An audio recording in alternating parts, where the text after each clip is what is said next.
اچھے سے سمجھنا بہت ضروری ہے. اپنی ڈائری اور پینسل ساتھ رکھیں اور یہ نوٹس آپ نے اس کے بنانے ہیں.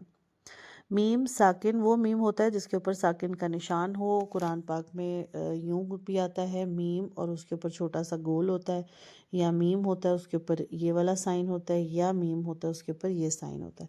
یہ تینوں جو ہیں میم ساکن ہی کہلائیں گے. ٹھیک.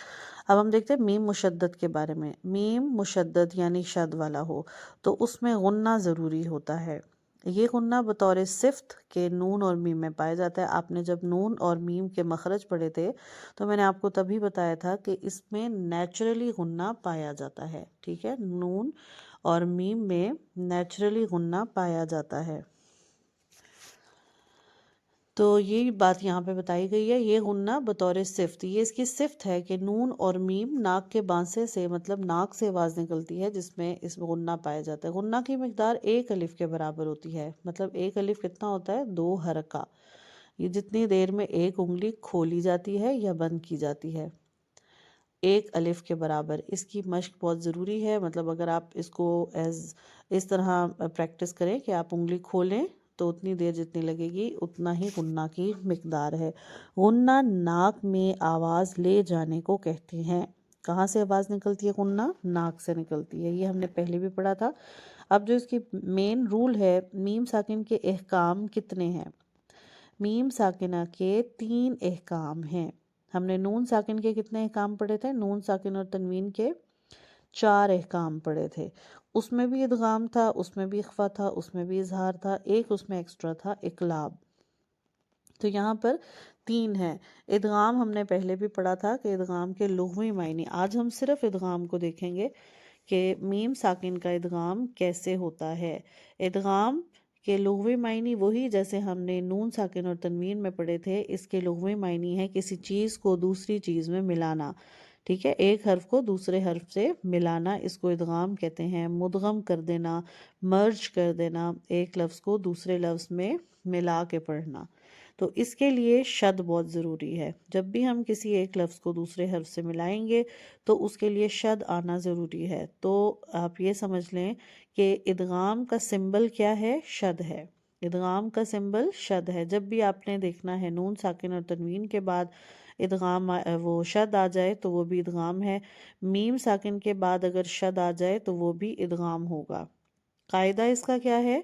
میم ساکن کے بعد اگر میم آ جائے، صرف ایک ہی ورڈ ہے، میم ساکن کے بعد اگر میم آ جائے تو وہاں ادغام ہوگا. اور اس ادغام کو ادغام شفوی کہتے ہیں. کیا کہتے ہیں؟ ادغام شفوی. آپ کو یاد ہوگا ہم نے سٹارٹ میں پڑھا تھا شف کس کو کہتے ہیں؟ ہونٹوں کو کہتے ہیں. شف ہونٹ کو کہتے ہیں. تو چونکہ میم ہونٹوں سے ادا ہوتا ہے اسی لیے اس سے ریلیٹڈ جو احکام ہیں ان کو ہم شفوی کہیں گے. جیسے ادغام شفوی، اخفا شفوی، اظہار شفوی. نون ساکن اور تنوین کے احکام میں ہم نے صرف ادغام، اخفا، اظہار، اقلاب پڑھا تھا. جب میم ساکن کے احکام آئیں گے تو آپ اس کے ساتھ کیا لگا دیں گے؟ شفوی، تاکہ ہمیں پتہ چل جائے کہ یہ میم ساکن کا احکام ہے.